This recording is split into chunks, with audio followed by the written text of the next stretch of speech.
Greetings and salutations to everybody out there in podcast land. This is the Judo Suey podcast, and I'm your host, Judo Dave Roman. I'm very excited to be back behind the microphone again. My apologies on the delay of this podcast, but I had a very busy weekend moving from one house to the other.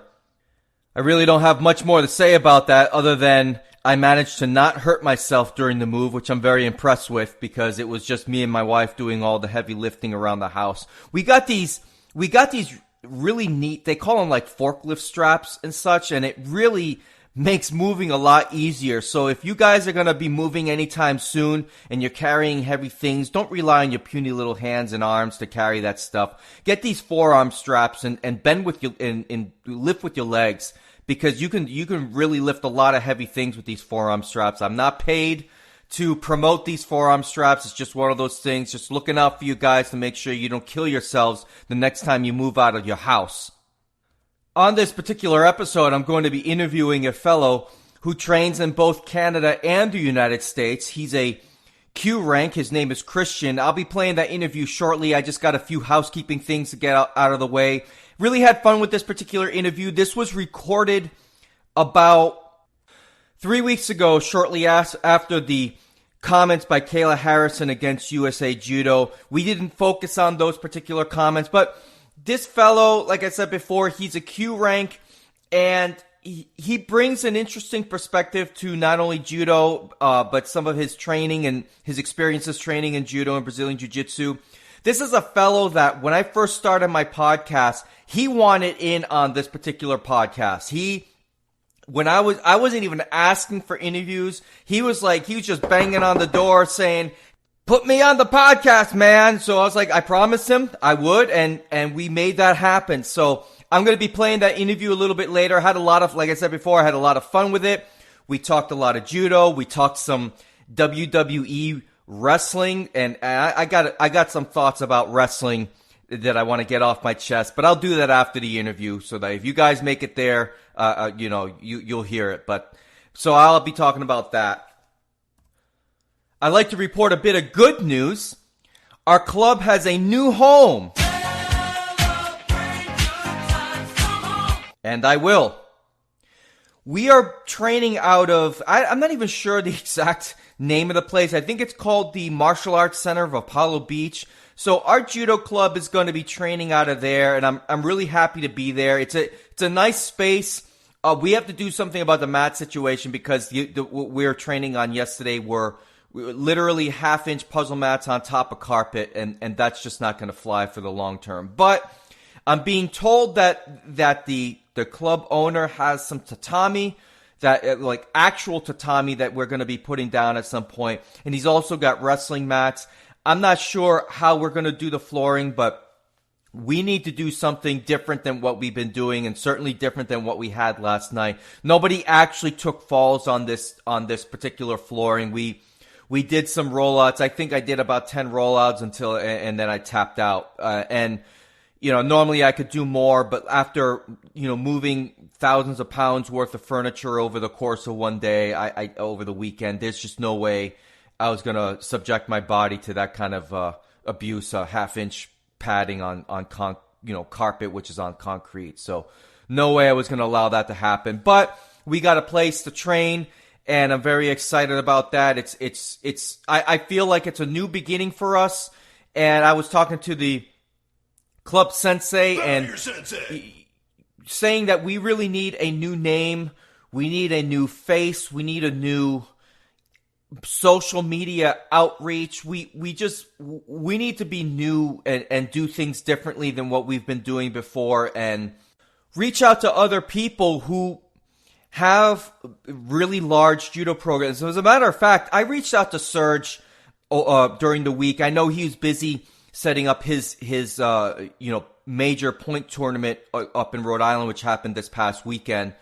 But I'm going to reach out to him again to follow up and find out how he runs his own kids class, because there's no sense for me to reinvent the wheel here. And I've got a few other people I'd like to reach out to. I know, Jonah, if you're listening, you're probably going to get an email from me sometime this week to figure out how you guys do your own warm-ups, and any of the club, the guys that actually run judo clubs and stuff. Bozo78. Hey, by the way, you guys got to follow my Instagram, because the Redditor, my very first interview on this podcast, the Redditor known as Bozo78, he sent me a couple of really, really nice shirts by way of Australia. But I guess he picked these things up at the Kodokan, and I'm posing in one on my Instagram account, which is at Levita Judoka. You can follow me there. Shoot me a message to say hi, so I know that you're not just some kind of freak. Like, I get a bunch of follows from certain freaks, like, hey, like I love when these women follow me on Instagram and like, hey baby, this is great. You want to follow me? And then I look at their page and it says, if you want a good time, click on this link. Like, come on, stop it, get out of here. Get out of here. So yeah, I'm sure a few of you will hear from me because I want to do something different with my club. Actually, let me take that back. I want to do something different at the club because it's not my club, and I'm sure the lead sensei, he'll be willing to listen, at least so I can have the conversation with him, because I see this as a new beginning for our club, and I want to make a good impression at this particular school that we're training out of, because it's a Taekwondo / I think Brazilian Jiu-Jitsu club. They've got a lot of kids, and I have no interest in stealing kids from Brazilian Jiu-Jitsu, but if we can, in Taekwondo, but if we can get a couple of kids from those classes and maybe cross-train in our judo club, I think that would be great. But we need to present ourselves in a way that's a lot of fun. So if any of you out there have good ideas on how I can run a kids class, or what works for you if you've got a lot of kids, I'm talking about, to me, a lot of kids is 10 plus kids in your class that are enthusiastic and want to be there doing judo. If you have those kind of experiences, shoot me an email. I know we've talked a lot about how to run adult classes and what's ideal, but truthfully, I'm not sure what's best for kids. So shoot me an email at judochopsuey@gmail.com, or reach out to me on my Facebook page, which is, you search on Judo Chop Suey Podcast. By the way, I am excited. I was excited to find out over, yesterday, I decided to go on Google.com, the big bad machine that is Google. And I typed in Judo Podcast. Guess whose podcast was number one? That's right. The Judo Chop Suey Podcast was the very first result on my list. Now, hopefully that's not all cookie driven or whatever, but I decided to see what happens if I type in Judo Podcast, what podcast comes up first, and it's mine. And I'm very, very excited about that. I never thought I would ever see the day where I was the number one search on Google for anything. I mean, if I type in Dave Roman, do you know what I get? Apparently there's some webcomic artist out there. His name is Dave Roman. I think I'm a lot more handsome than this fellow, but he seems to be a lot more successful than me, and a lot more popular. So there's another Dave Roman out there who's a very good artist and does webcomics and such, but he's not Judo Dave Roman. There's only one Judo Dave Roman, and that's me, I think. Anyway, it's about time for my favorite segment of the Judo Chop Suey podcast. What time is it? Listener reaction.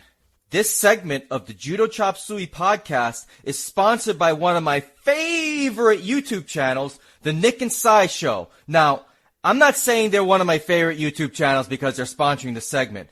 It's been one of my favorite channels for many, many years. Nick and Sai Collier have been creating judo, Brazilian Jiu-Jitsu, self-defense, and stunt-type videos for many, many years.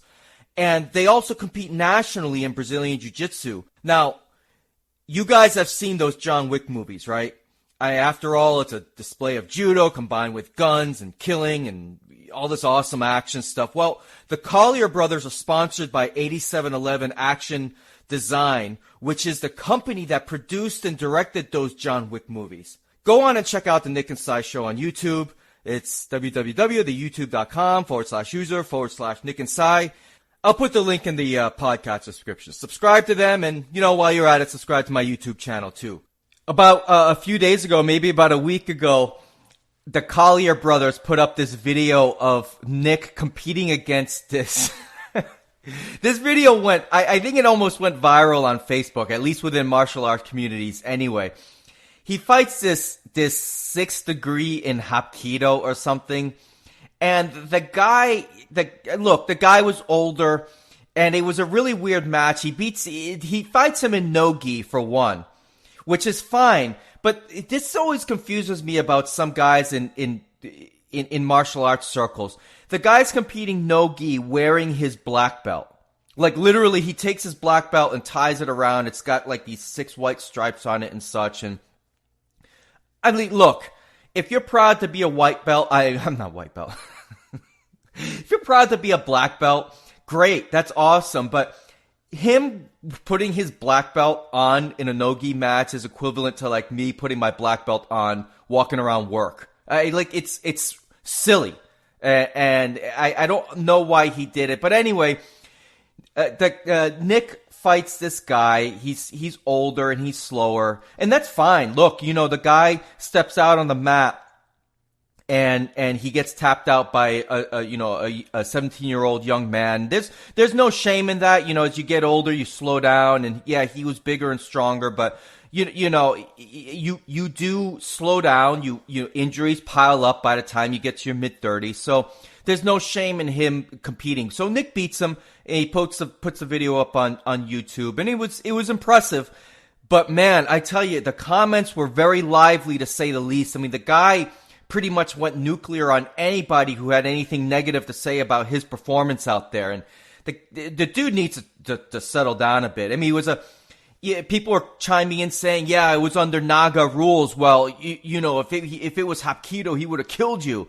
And it's like, well, it's Naga rules. Two people decided to compete in a grappling tournament under the Naga rules, and Nick won. There's no shame in that. There's no shame in losing at a local event, even though it was dubbed this TKSA World Championships. There's some World Championships that I'm not sure if it was really, when I think of World Championships, I'm thinking like the IBJJF Worlds or the IJF World Championship. So it's not that kind of a World Championship, but it was some kind of a tournament. Nick performed really well. The comments are must see. So I would suggest you guys take a look at that video as well. In terms of listener reaction, I got a lot of great feedback from the Serge Buisso interview that I did last week. If you haven't heard it, I would highly suggest you take a listen to it. I think it's a very informative interview, and it gives a lot of hope for USA Judo in the future. Now, I received a lot of messages on Reddit. I'm not going to go through them all. I received an email from a fellow. I'll keep his name anonymous, but he says, thank you for the latest podcast. It was fantastic, although I must say that you made a mistake. You said that you had never had someone with a Q rank on the podcast. What about Judo Joe? Wasn't he an EQ when you had him on? Now, au contraire, mon frere.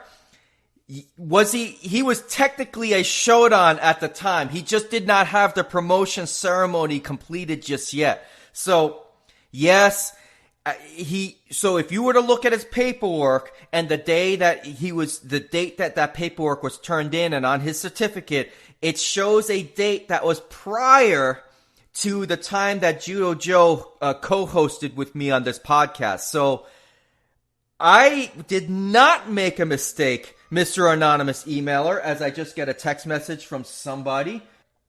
Judo Joe was not an EQ, he was a Shodan. But I'll continue with the email anyway.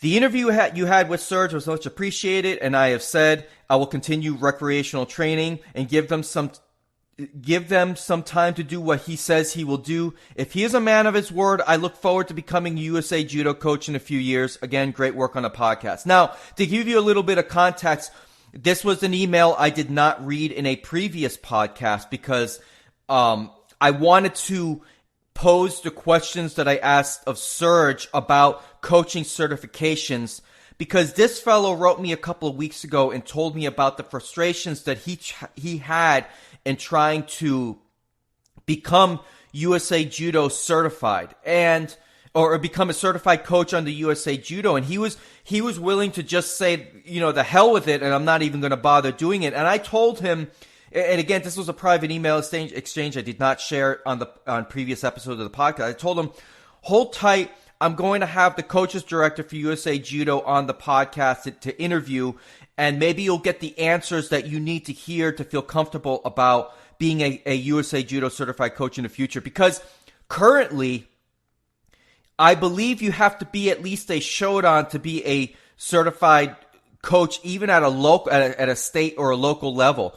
And I think that's wrong, and Serge agrees with me. And not only that, Serge took it a step further and said that he feels that anybody should be able to open a judo club and teach judo at a basic level. And I've never gone that far with my opinion on opening judo clubs, but I tend to agree with him because, and if I didn't say it before, I'll say it again. Right now, if I wanted to become a little league coach, I've never played a game of baseball in my life. I love watching the sport, but I've never actually played 9 innings. But I know that I could go to a couple of classes and be able to teach kids the basics of baseball, throwing a baseball, a baseball swing, fielding ground balls. I know I can teach those basics because I've volunteered in the past without having a lick of experience playing the game. I've volunteered at Little League coaching 6 and 7 year olds. And if Little League can figure out how to get parents and other adults involved in teaching children, why can't judo? So Serge took it a step further, and I agree with his point of view, and I think it's a refreshing point of view that he had, and I look forward to him making these kind of changes. I say give USA Judo a couple of years for these changes to be fully implemented. And if Serge fails, it's not because of Serge. It's because of the BS red tape politics that people still can't let go of. And I will stand by that, but I believe USA Judo is heading in the right direction, and I'm very excited to see what's going to happen. Now, on to the interview, and I'm going to give my next guest his special intro music going way back into the WCW era. Here's the NWO theme, and here's my next guest. His name is Kristian. Kristian, welcome to the Judo Chop Suey podcast. Kristian, how you doing today? I'm doing well. How about yourself? I'm doing very, very good. I'm very grateful that you made it onto the podcast. It's something that you actually asked me a long time ago to be a part of the podcast. You were like practically banging down the door. Here I am looking for interviews, and you were begging to come on the show. So I really appreciate that. It's a real pleasure for me to have you on the podcast. So tell me a little bit. Actually, before we get into that, I have to know one question that I ask all of my guests. Leg grabs in judo, what's your take? I want them back. You want them back, yeah. Yeah. Yes. So how long tell me a little bit about yourself. What's your judo rank? What other type of martial arts experience you have? If you feel okay with it, tell us where you're from. You have an interesting story, and I wanted to get a little bit get that out of you. Yeah, so I started judo in January 2013. I think it was 2013, 2014. Yes, 2014. It was. Okay. So I started martial arts in high school. About, I don't know, it's like 11th grade. It was a karate school. They had kickboxing, and once a week they had no-gi jiu-jitsu because the guy was a blue belt. And so we did that for a while, and then swimming season came around. I stopped doing martial arts, and by the time I got to university, I hadn't been doing martial arts for a while, and I saw they had jiu-jitsu in the gi for the first time. So I was like, oh, hey, I want to do jiu-jitsu. So I did a semester of that, 4 months, and then after that I realized it's like I don't really know how to do takedowns. Jiu-jitsu is related to judo, so let's go check out the university judo. Sure. And I've been doing it for now 3-4 years, something like that. I'm a nikyu, so I'm a blue belt in the Judo Canada system, but I also practice in the U.S. and Canada. I'm I'm born and raised in San Diego, but I go to school in Vancouver. Okay. So Well, that's so how old are you? Just so that the I'm listeners 22. can have an understanding. Just turned 22. You're 22 years old. Okay. Yeah. Okay. Great. And I'm again, like I said before, I'm really glad to have you on because I've had guests that have been very experienced in judo. I myself, I'm a middle-aged guy. I'm 42. But I've not had anybody on the program to give the perspective of somebody who's younger and somebody still coming up through the ranks. So again, appreciate the time that you're taking to join me on the podcast. So tell me a little bit what is your rank in Brazilian Jiu-Jitsu? Do you have an official rank yet? I'm a white belt as of now. I've practiced at a few different clubs, so they haven't promoted me, but I've done it for 3 years.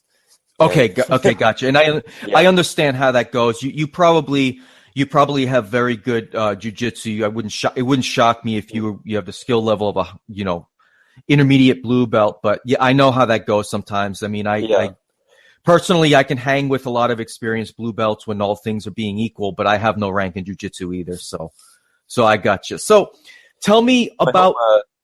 Go ahead. My home academy for jiu-jitsu in San Diego. San Diego's where I'm from. Is Clark Gracie Academy. Okay. So you probably have so you probably have a lot of really, really excellent training partners out there. I quite enjoy it. They're a good bunch of guys. Awesome. Now, tell me a little bit about your judo club. You told me that you do judo at university. Do you also do judo at home, or is it basically are your experiences just solely up in Canada? No, I do judo back at home. So when I get home, I'm doing my drive here tomorrow. So when I get home, I'll have my American Judo Club. It's the club's called Magoto. It's in Chula Vista, San Diego. Okay. They have an adult class twice a week, which is a little less than I'd like to get in personally, considering at the club I train in Vancouver, it's not the club I started with, the university club. The judo club I go to in Vancouver is Burnaby Judo Club, and we have judo 6 days a week. Not that I go 6 days a week. Oh, okay, yeah. But it's a little dichotomy there between I think the strength of judo that I experience in San Diego compared to the level of judo that we have in Vancouver. And you know what? That's a great segue, because I wanted to ask you. You're the first Canadian. So I'm going to consider you a Canadian judoka, even though you live in the United States. Tell me what your opinion is of judo in the United States versus judo in Canada. What are the similarities and what are the differences that you've noticed? I'd say judo is judo, but I think the organization of judo is really where the differences kind of come in. Like in my province for BC, we have Judo BC runs all the judo in our state essentially, whereas right. I think in my area we're run under a USJA sub affiliate, Pacific Judo Southwest Association. And they've been doing a good job. I think they've recently formed, but Judo BC seems to be very, very organized. And I know they have a Team BC, and I think they're able to pay their athletes, because we have the Judo BC coach at our club at Burnaby. So they have opportunities for paid judo, I'm pretty sure, and more of a team level that I've seen compared to in my area. But otherwise, go ahead. Same. Yeah. Okay, gotcha. Are the classes run differently? And again, I'm curious because when I look at judo in Canada, they've had a much more successful program in my opinion. When you take a look over the past 50 years, I would say that judo in Canada has probably performed better than the United States. So do you find that the training is different? Maybe are the classes run different from your local judo club in California versus up in British Columbia? I'd say at Burnaby Judo Club, we have 2 days of elite level, so you have to be a Sankyu and above, so green belt and above in the Judo Canada system to attend.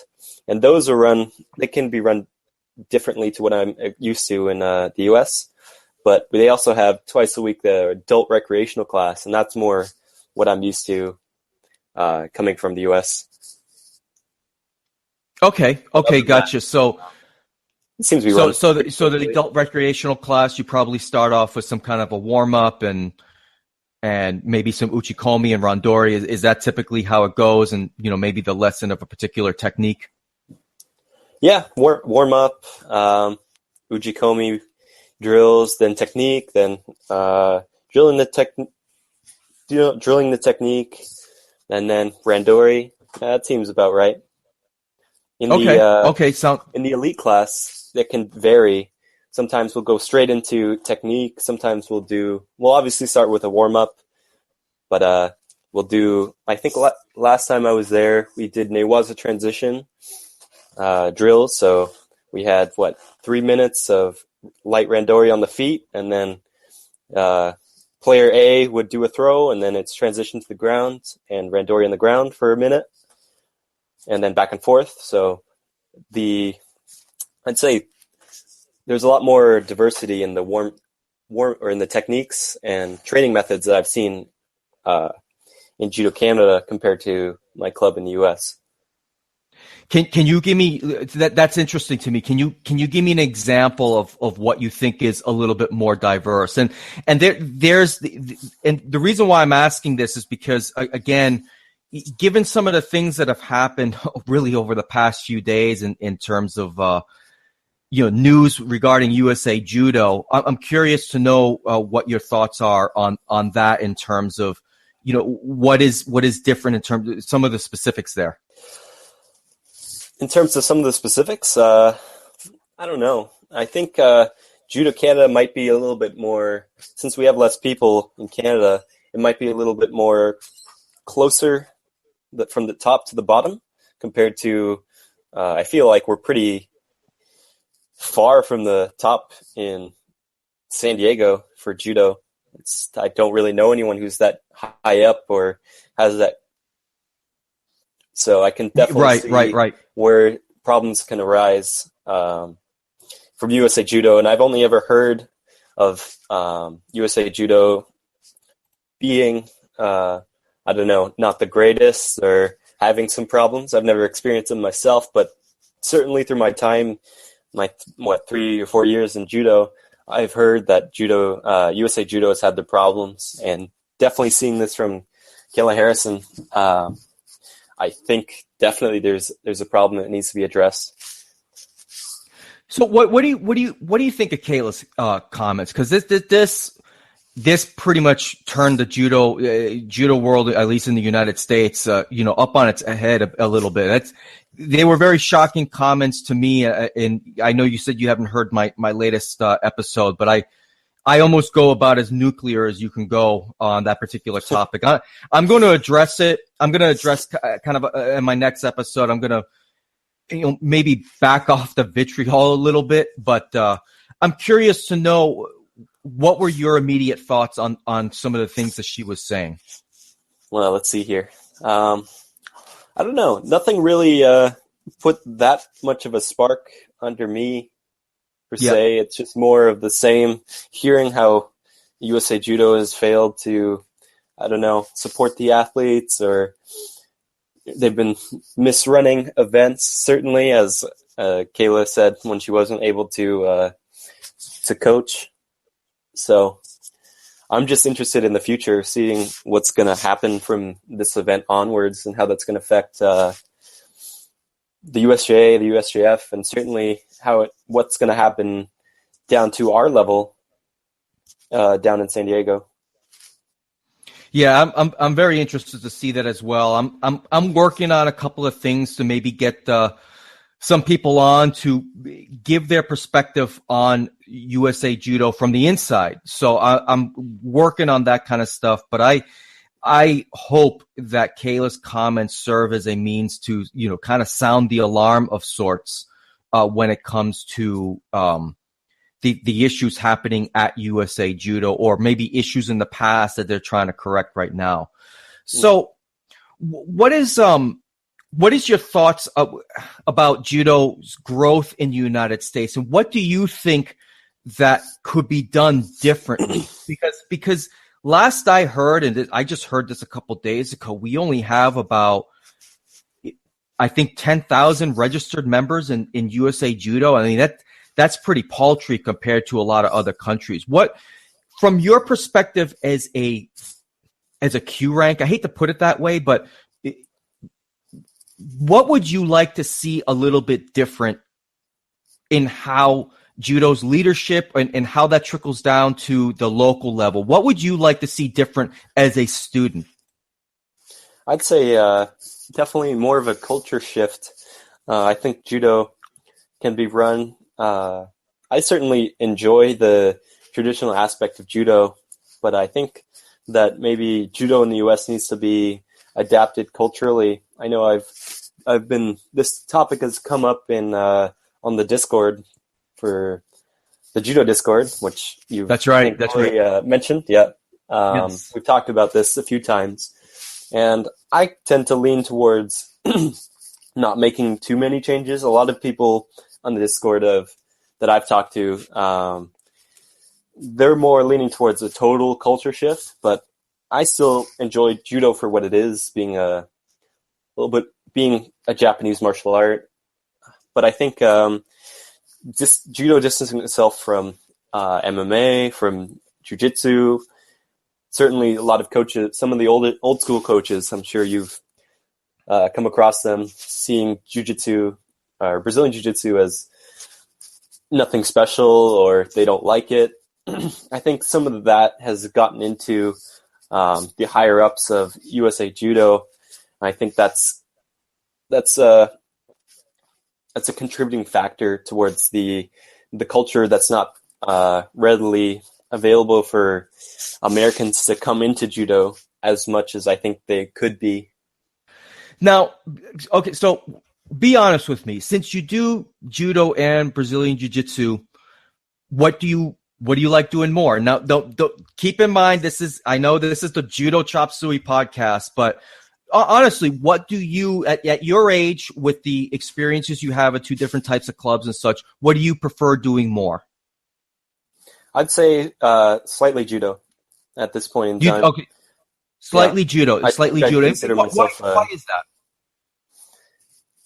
I think I don't know. I think I enjoy the stand-up aspect just a little bit more than the ground, and I think jiu-jitsu is kind of going into.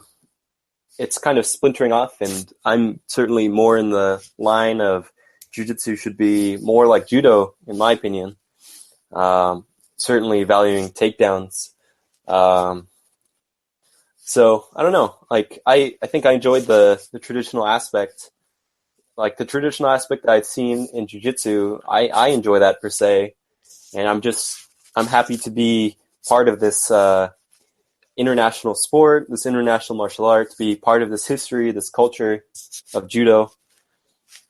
Like I research, try to be up on things in the history of judo and jiu-jitsu, Japanese martial arts. So I enjoy it. So I'd say judo. All right. Definitely. Yeah, very cool. Is there anybody currently, or maybe in the past, that you try and maybe emulate your judo or Brazilian jiu-jitsu game after, or is this something that you're trying to develop yourself, or your own type of style? You know what I mean? Yeah, I think there's certainly have influences, but I think sure I try to make my my judo and my jiu-jitsu work for me, and I try to make a sort of a hybrid type of game.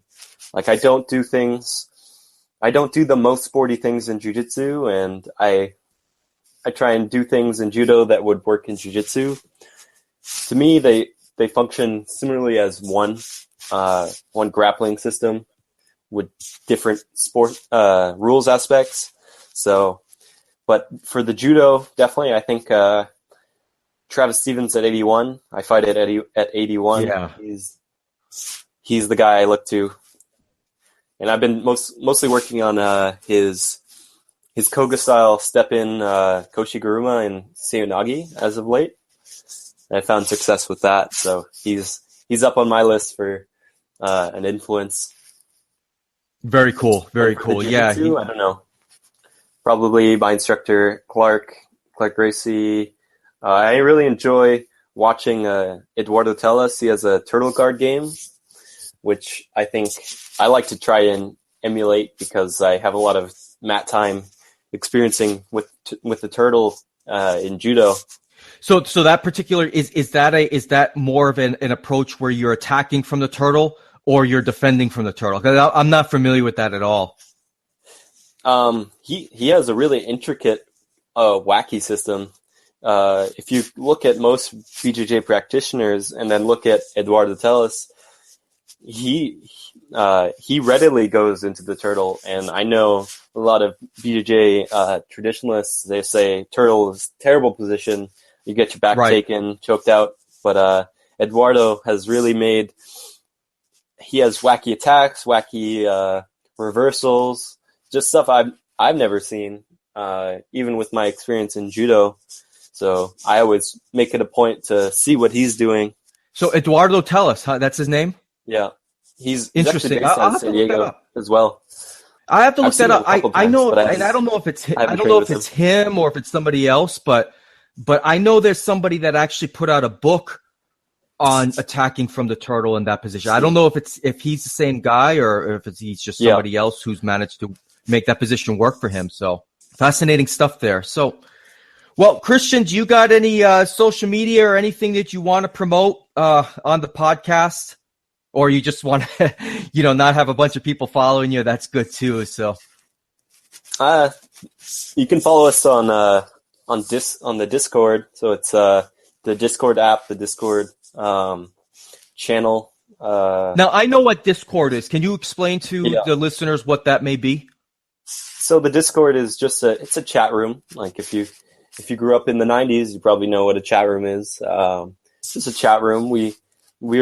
The Judo channel is run in the overall BJJ channel. So I was in the BJJ channel, and there was enough of us talking about judo in the BJJ channel. Like, can we have a sub channel for judo? And it's been going pretty well, I'd say.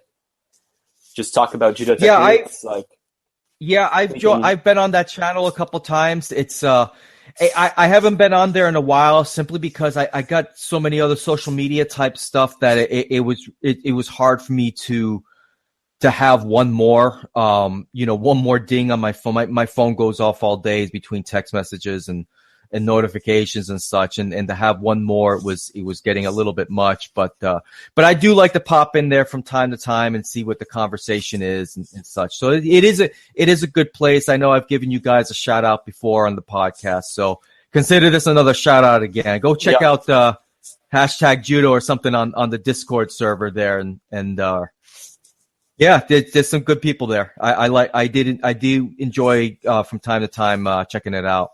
One of the guys on the Discord has a question for you, actually. Oh, really? Okay. I'm a little nervous. Yeah. Nobody's ever asked me a question, so go right ahead. What is that? I'll say his username. Boats and Chokes on the Discord channel. Asks, I know. Okay. All right. Yeah. He asks, how much randori do you do? How much randori do I do? I don't do as much randori as I would like, simply because I'm an assistant instructor role. I don't know if you've been listening to the podcast lately, but there's been kind of an issue with our club being in limbo in just a couple of weeks. We may not have a home, and as a result, that's led to that's led to the numbers in our class dwindling down. A lot of times when I do randori, I end up having to go to other clubs because really my club is consistent of a lot of kids. Now, when the kids are there, I'll do randori with them, and I take a lot of falls for the kids. And there's just not a lot of adults at the club when I do randori. I wish it was more frequent than it was, but I've talked about going to Ybor City Jiu-Jitsu. I'd say the last time I randoried with adults was probably like 2 weeks ago, and that was at my friend's Shodan promotion. And I probably did about 20, 30 minutes worth of randori. I posted one of the videos on Instagram. That's right, I did. Yeah. Yeah. Okay. Yeah. So that was probably the last time I did randori. And if it was up to me, if I had other adults, I would do randori. Every chance I get. I do randori every once in a while with the actual lead sensei of the club, but that's like maybe once every 3 weeks or so. But lately he's been pretty banged up. He's got a serious knee issue, and there's no way I'm not going to ask him to do randori with that issue, because he doesn't have left to right like lateral movement, and since it's his right knee and that's the leg I tend to attack in randori, I don't want to injure him anymore. But yeah, I think the next time I'll be doing some kind of randori, I'm going to jiu-jitsu seminar in about a week and a half or so. And I intend to do some rolling there, but it's hard because I got a full-time career, and I assist and instruct. It's not very easy for me to get out to other clubs and do that. And between my career, my club, and the podcast, and I got 4 kids and a wife, and a dog and stuff. So I would love to do more randori, and the opportunities aren't quite there as they used to be when I was coming up through the ranks. What about yourself? How much do you try and get out there? I try and get, let's see here, the school year, I try and get 3 times a week at least. You do? Okay. And depending on the day, the week, if there's school's not too heavy, I've gotten 5 days a week in a few times this past 4 months. So I think after my last tournament, which was the first tournament I did with the new rules, which I enjoy, they were good. Yeah, I saw your videos. Congrats. I thought you performed very well. I still have a lot to work on, but yeah. Also, I have a couple tournaments coming up in the U.S., so it'll be my first time competing. Since I think nikyu in the U.S.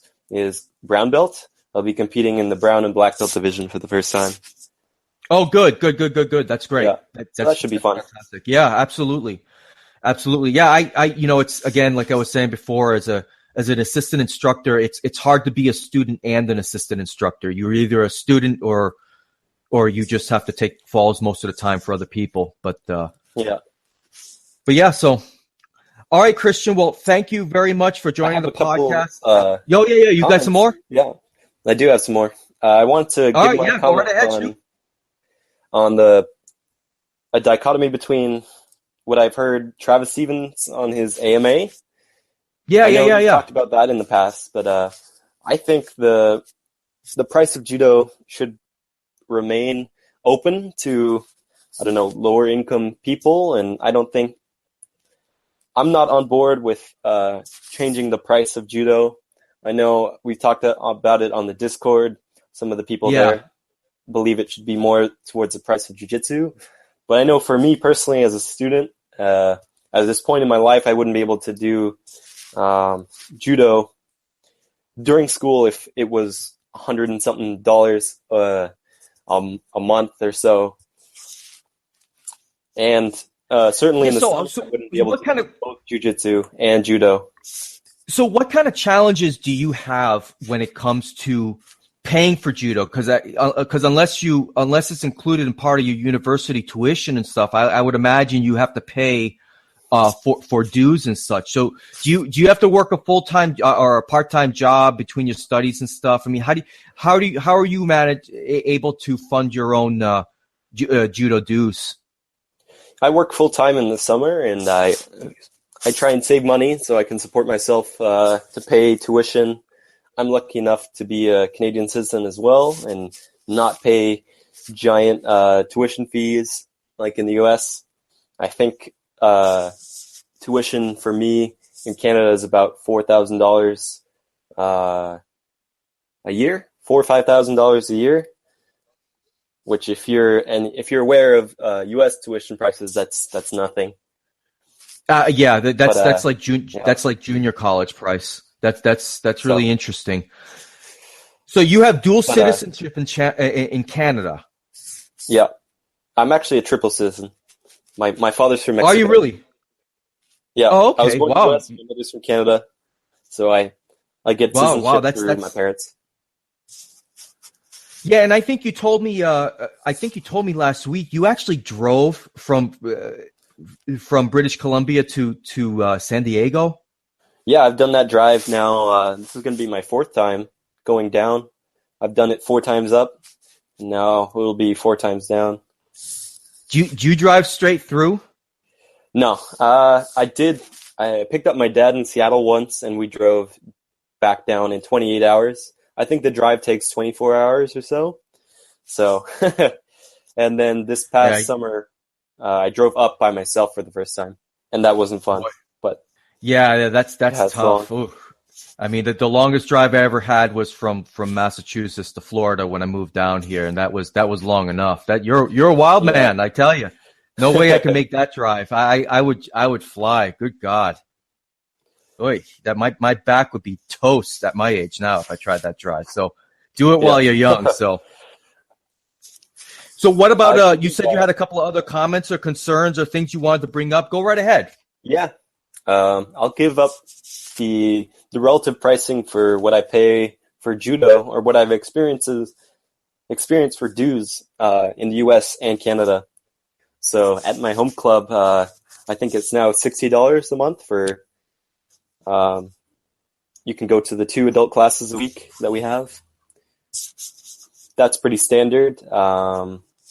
Yeah. Let's see here. That's my home club in the US. My home club in Vancouver, the one I go to currently, that is, because I'm a student, I pay student pricing. I think they make us pay 6 months up front. And I think it would work out to be $30 a month if you had worked it out, which is the lowest I've ever seen judo. Yeah, same here. The lowest I ever paid for judo was $6 a month. A week. What was that? Absolutely. Yeah, the lowest I ever paid for judo was $60 a month. As a student, anyway. I don't pay to assistant instruct right now. So, but as a student, it was that. So, no, that's really interesting. The pricing differences, especially with how much more you get up there in Canada. So interesting. So, now, which club is larger? In terms of relative size or practitioners? In terms of number of students, in terms of number of students. Oh, the club, Burnaby Judo Club, is the biggest club I've gone to. I think we have 3 big clubs in Vancouver, Burnaby being one of them, and the other 2 are relatively about our size. But I think, how many adults do we have per class? I'd say we'd have 20 or so. That's great. That's really great. 15 to 20, depending on the day. Yeah. 15 to 20. And then the recreational class has been really large as of late, actually. It's been getting close to 15. I know I try and make it out to the recreational class to help out those guys. But it was pretty small for a while, and then all of a sudden we've gotten quite a few. And because our Judo BC coach, he used to coach the women's national team in Canada, he's attracted a lot of female athletes to come to our club because I guess he specializes working with the women. And that's been really awesome to see. Because I'm sure you know there aren't that many female practitioners. Now, of the 2 clubs, which club has the better facilities? Like, does one club have a sprung floor versus just mats on concrete? Or I'm just curious to know between the 2 clubs up in Canada and the United States that you go to, which one has the better facilities? The Burnaby Judo Club here in Vancouver, we have a sprung floor and we have a relatively large mat size. I'd say 5 people can do randori with good space. It's like a square kind of shape. The size of our U.S. Dojo is definitely smaller. I'd say only 2 people can do randori standing. And, Oh, wow. but we also have a sprung floor. Oh, okay. So we're Well, lucky in that's that good. regard. Yeah. Compared Because to, most police. I train sometimes at a different club. It's like a recreational club, but we have to take down the mats every time. We're running a recreation center. So Yeah. I definitely feel the difference there. Yeah. I wish there isn't a place that I've ever trained that's had a sprung floor, except for one place that was out of a YMCA. But every other place has just been mats on concrete. So quite frankly, I almost don't really even know what it's like to train on a sprung floor. It must be really nice because It is really nice. yeah, there's some times where I'm thrown and it feels like I'm in a car accident. Yeah, I can definitely on the hardwood floor, concrete. I can feel you there. Yeah, and at my age, I'm not too old to go hard or do randori, but man, I I work hard to not get thrown. I don't stiff arm or anything, but I'm really working hard to try and get the other person first before they get me, because I'm not keen on taking the big throws, I've seen your Instagram video. It seems like you take falls pretty well. I think that's a part of judo that not a lot of people they kind of treat it as shiai every time they do randori. So yeah. Now those videos that you saw. Right, those videos that you saw, that's of the fellow who co-hosted with me a few weeks ago. That's my friend Joe, and Oh, okay. Joe and I have, because he's a little bit older than me. He's like maybe 44. Joe and I have an understanding of what we're both trying to achieve in randori. So, I'm very willing to take falls for him. He's very willing to take falls for me, and neither of us do anything stupid. So, and to Boats and Choke's question about randori and such, there is one thing I wanted to add, is that, at my age, given the fact that I have a family and stuff, I would love to randori as much as possible, but I have to be very choosy at my age on who I do randori with.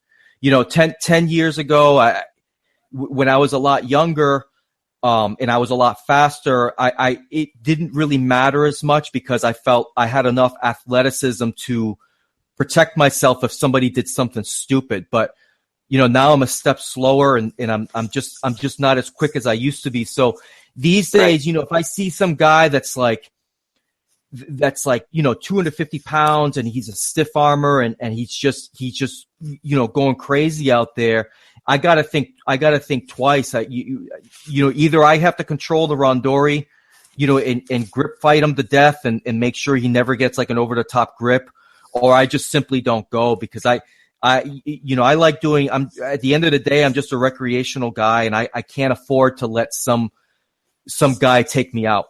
So my randori videos. Now, what you saw with me and Joe, that is definitely light randori. Joe and I tend to go a little bit harder than that, but it's definitely not shiai, and that's what Joe and I aim for, because we're deliberately working on things. I think in one of those videos you saw me, practicing my combo of like sumigaeshi to osotogari. I managed to hit that. I was practicing some other things. So I mean, so Joe and I definitely work on different things, and we take falls, because we know what we're trying to accomplish, for sure. My last comment, I'd say here, is my take on growing up in judo after the 2008 leg grab ban. Yeah. What do you think about that?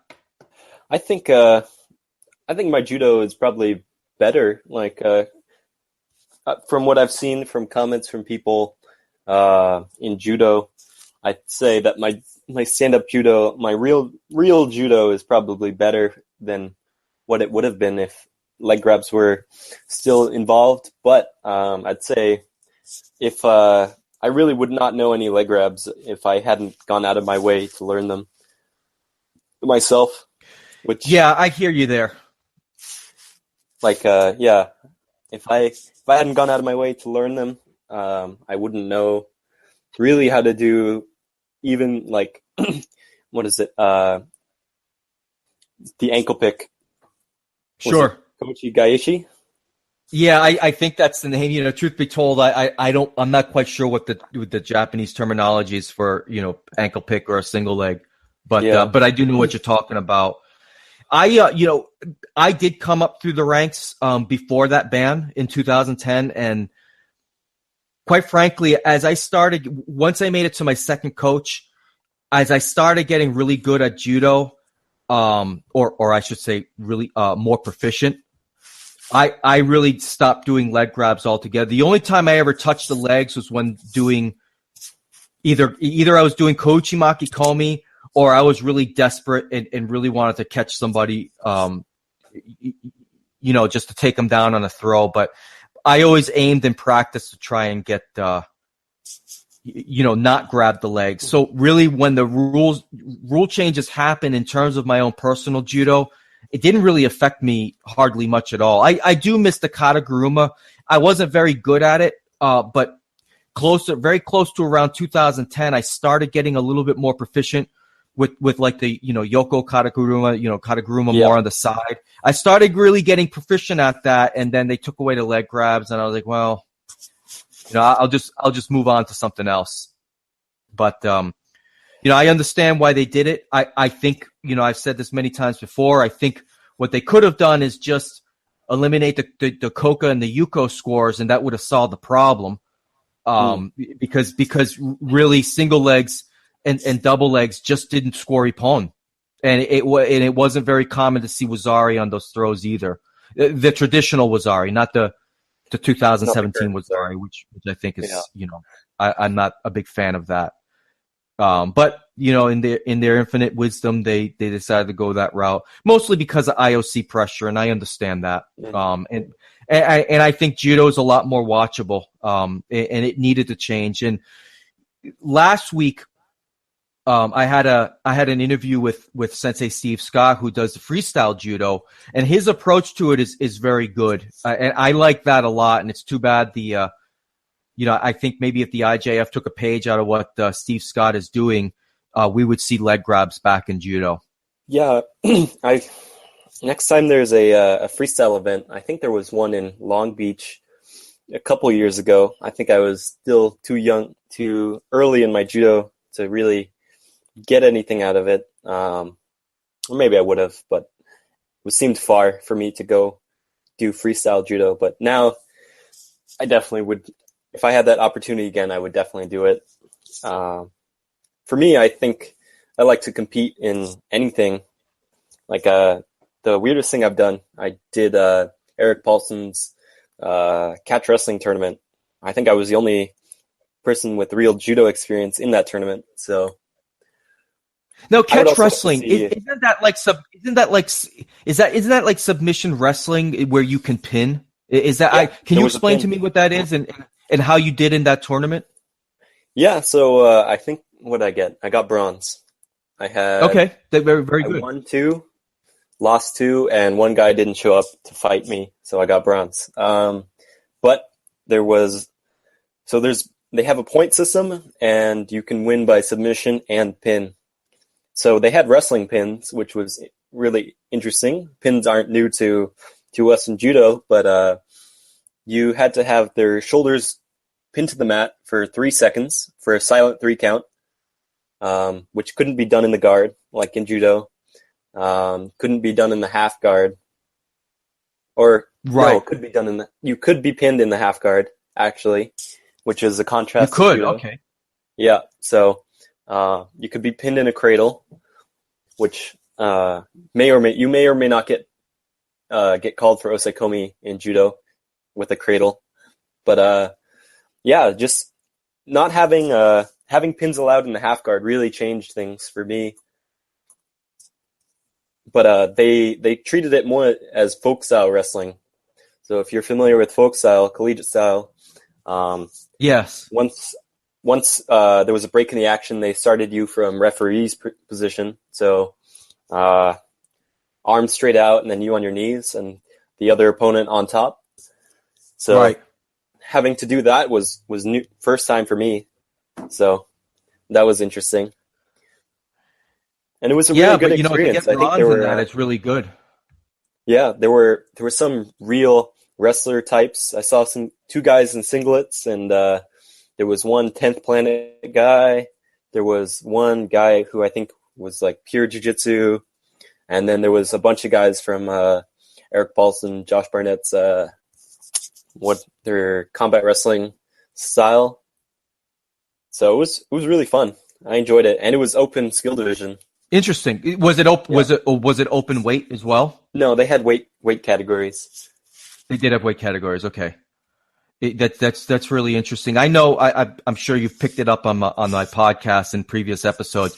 I'm a big fan of professional wrestling, and I know a lot Same of the superstars out there started off with catch wrestling, and that's a lot of their base. They got the ropes, they bounce off it, and elbow off the top turnbuckle, but a lot of their skill is based on catch wrestling. So, and I'm looking forward to the Broken Matt and Jeff Hardy. Yes, stuff to come back.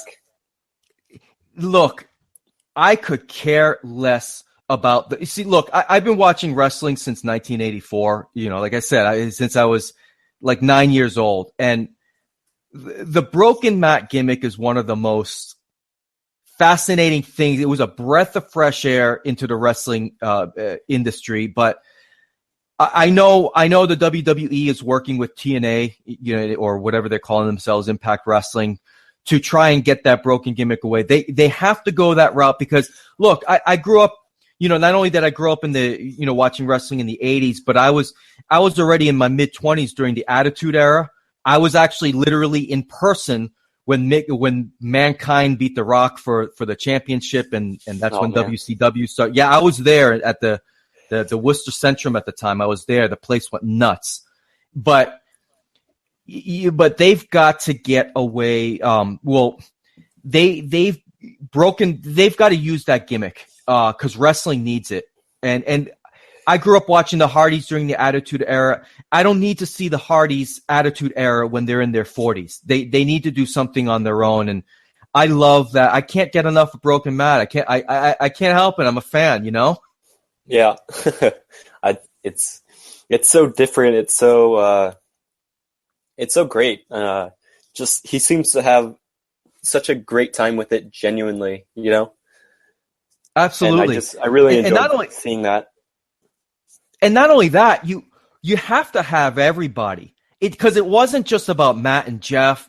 It was his wife Rebby. You had Rebby's father as Senor Benjamin. You have his son King Maxwell. Like Vanguard. It has to be all, because they were all a part of it. That's what made it so special. So yeah, I'm huge on. I'm a huge mark for Broken Matt Hardy. I mean, just the accent and the ridiculousness. I don't know. Did you hear his interview with Chris Jericho on his podcast? He was in character for the entire time. It was just brilliant stuff. Listen to that episode. You got to listen to it. It's worth the hour of your time. It's just fantastic. That podcast, and they're a little low on my list. I only tune in every once in a while for wrestling, but now that you've said that, it's gotten that one's on the top now. It was fantastic because Matt Hardy was completely in character, and Chris Jericho was almost kind of in character in the sense that he's trying to understand, Broken Matt, and here's Broken Matt saying that he knew his soul from like 300 years ago and so in his ancestor, and we're connected. It was just really, really fascinating stuff, and WWE needs Broken Matt because. Honestly, they don't got much else going on. I can't stand Finn Balor. Nothing special to him in my opinion, but you got to understand, I'm an old school guy who grew up with different types of wrestlers and such, and I don't understand.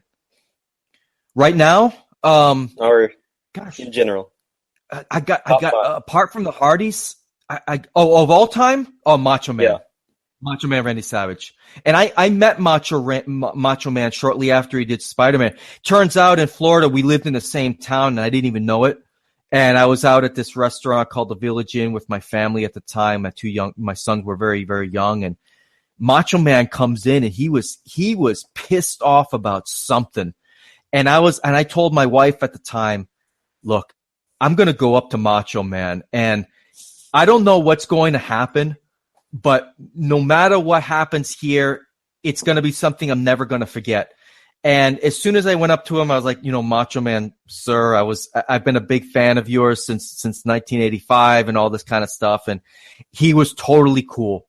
And he was just the coolest guy ever. And my biggest surprise was, because you've heard the Macho Man promos and everything, right? Yeah. That's how he talked in real life. Oh, really? That's surprising. So yeah.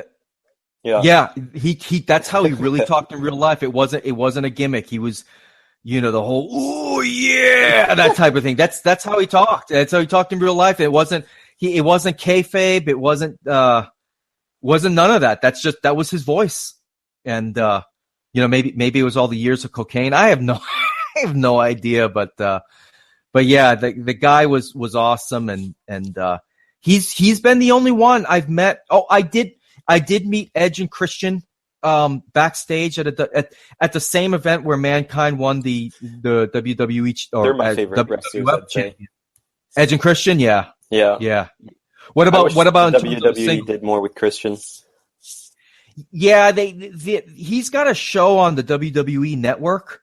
That's I've not watched it, but do you really? I haven't listened to it. It's great. I enjoy it. I think they got Stone Cold, Steve McMahon. They O'Mac. do. Yeah, they got Goldberg. Yeah, the Goldberg. Do they have a Goldberg? Was really insightful to hear Goldberg's take on what's gone on. I'm curious about that. I know he was complaining about going back into wrestling, and I'm like, well, dude, you can retire. It's like But I don't know if you heard. I don't know how many podcasts you've listened to. I was at WrestleMania this year in Orlando. It was an incredible live event. I hear it didn't come across on TV very well, but as far as to go to WrestleMania, what's that? To go to WrestleMania is just something else. I'm sure. It was. I've been to WCW when WCW was around. I've been to WCW pay-per-view events. I've been to, a couple of Raws, a couple of Nitros, but nothing came close to WrestleMania. As far as a live production and the effort involved, it was just over the top entertainment. It was long as hell, though. I mean, God, 7 hours sitting in a chair. Yeah. Oh my God. I mean, 3 or 4 hours, I expect that out of a pay-per-view, but 7, I didn't leave the stadium till about 12:30 at night because the Undertaker took about 15 minutes to retire right in the middle of the ring. I mean, just way too long. So, but you got a fan for your, and today's WWE content here, and I think only your last episode I haven't listened to. I've listened to them all. You've been listening right from the beginning, huh? Yeah, it's as a student, like my commute is an hour and a half to get to school. Oh wow! Oh, so you don't live on campus at your university? No, I live in a basement with 2 other guys in our landlord's house. So, because if you're not aware, I think we have San Francisco is number 1. Most expensive city in the West Coast, and then Vancouver is number 2. I had no idea. I knew that about San Francisco. Number 2 in the world. Yeah, I knew that about San Francisco because years ago, before I moved to Florida, I was strongly considering going out to San Francisco because my career's in IT, and you have Silicon Valley out there. But even if I was making $50 an hour out there, I would probably only be able to afford a 1-bedroom apartment, and that's just not what I wanted. Well, Kristian, look, I actually I gotta get back to my job. I work from home sometimes, so I gotta get back to work. Yeah. But it was very good having this conversation here. I appreciate you coming on the podcast. Absolutely, and we'll make sure to reconnect sometime soon in the future. For sure. Thank you. Yeah. Have a good rest of your day. You too. Take care. Bye-bye. Bye. And there you have it. There's my interview with Kristian. I'm very grateful that he came onto the podcast to discuss judo, to discuss wrestling. I really enjoyed my time there, and I found a lot of his points of view very interesting, training from or training in both countries, in the United States and Canada. Just curious to hear his perspective on as a Q rank again. You know, what he feels USA Judo is doing and what his experiences are. And I really enjoyed the conversation on wrestling. And I gotta tell you guys, I don't know how many of you out there are wrestling fans, but the product lately has just not been very good. It hasn't been very good for a number of years. And yeah, I went to WrestleMania and that was an amazing experience, but I'm left with a sense of disappointment overall when it comes to the WWE. Now, I know I'm probably going to get a lot of backlash from some of you younger guys out there who happen to love the WWE as it is today, but look, I started watching wrestling in the early to mid 80s, and I've watched the rise and fall and rise and stagnation of the WWF and WWE. And there was a time in professional wrestling that it was awesome. It was can't miss TV. It was must watch TV. You just, especially that period between 95 and 2000 when WCW Nitro was on the air and it was live. It was such an exciting show. And then you had the NWO come on and Hulk Hogan's heel turn, which was one of the most interesting angles in the history of wrestling. And then a few years later, you had the Vince McMahon, Stone Cold Steve Austin feud between the employee and the CEO of the company. And that time in wrestling was incredible. And I find it unbelievable that the WWE can't figure out a way to make wrestling interesting again. And I don't know what it is, but maybe wrestling has just passed me by and I'm just reminiscing about the good old days, because today's product by and large sucks. Name anybody who doesn't follow wrestling. Can you name me a guy other than John Cena who's really popular? I mean, wrestling used to be full of household names. Like, you knew who the Macho Man was. You knew who Hulk Hogan was. You knew who Ric Flair was. You knew who The Rock and Stone Cold Steve Austin were. You don't have those guys in wrestling today. And I just don't understand. I'm going to blame it on some of the Dave Meltzer types out there who have shaped the opinion of the kids who are like 8 years old and stuff, watching wrestling back in the heyday, back when it was really good. Those people have now become adults, and they fed into this narrative by Dave Meltzer and company that what they do over in Japan is so much superior than what they've done in the United States. And they listen to this narrative that the Attitude Era was actually really terrible and that WCW wasn't all that good. And it just, they fed into this narrative, and for whatever reason, the WWE caters to these type of people, and they're leaving the casual fans out, they're leaving them behind. Now, look, I'm not some wrestling expert here, because I'm just a guy that used to love watching wrestling. But I know there's a lot of us out there, and we feel that we've been alienated by this style of wrestling that has just permeated the WWE. They do a lot of flips and they wrestle outside of the ring, and it looks awesome in some cases. But these guys, what they do in the middle of the ring doesn't even look like wrestling anymore. It's just something else. It's like synchronized swimming in the ring. They're just doing things that just don't make sense. And then on top of that, nobody sells. Back then, 20 years ago, nobody believed the fights were real.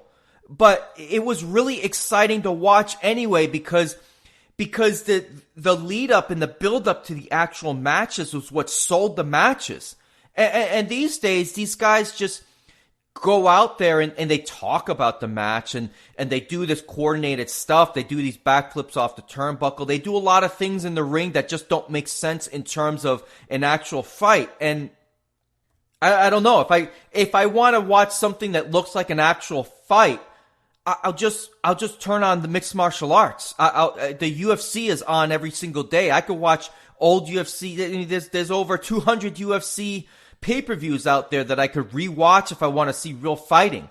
But if I want to see great interviews, great storylines, and great finishes to matches, that's what I used to watch wrestling for. It used to be fun and exciting, and I could just tune away for a couple of hours, on a Monday night and be entertained. But these days it's just something different. And I'm sure that opinion, people are like saying, oh, well, man, you don't get it. Well, yeah, okay. I don't get it anymore. Wrestling has passed me by, and I think it's a shame. I got a buddy of mine that lets me use his WWE network password every once in a while. Whenever I turn on the network, I don't watch that stupid crap like Camp WWE. I watch the old Jim Crockett promotions. I watch the old WCW pay-per-views and the old Nitros and the old Raws. I want to see the Four Horsemen. I want to see the NWO. I want to see when guys screamed and yelled at each other before matches instead of go listen to a Ric Flair promo.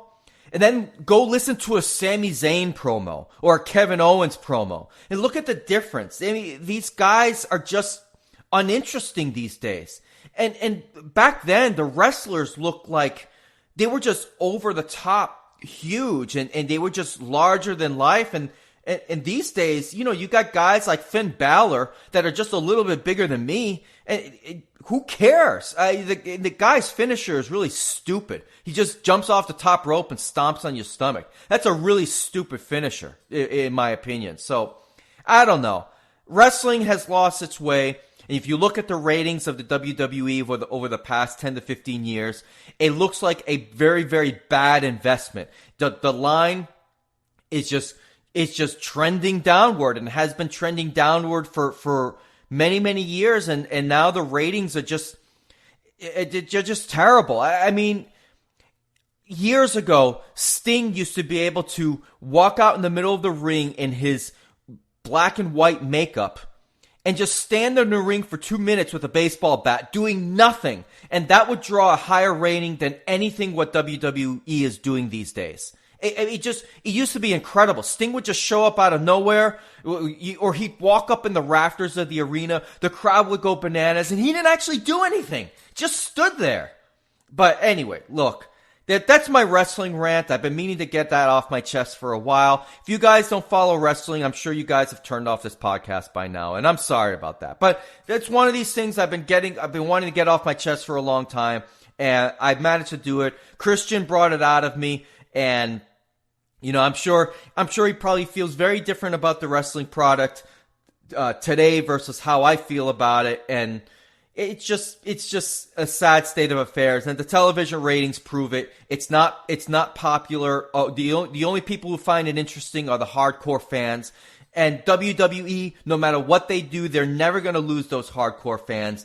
And until there's going to be a day that the USA Network is going to say, you know what, guys, you guys aren't just bringing in the numbers. C'est la vie, thanks for everything, but goodbye.